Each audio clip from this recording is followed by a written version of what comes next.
و چون از آنها و آنچه به جای خدا می پرستیدند دوری کرد،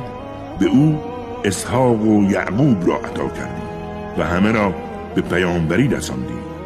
و آنها را مشمول رحمتمان قرار دادیم و نام نیک آنها را شهره آفاق کردیم. در این کتاب از موسی یاد کن که بنده‌ای مخلص و فرستاده‌ای پیامبر بود و از سمت راست کوه طور موسی را خطاب نموده و به خود نزدیک کردیم تا اسراری با او در میان بگذاریم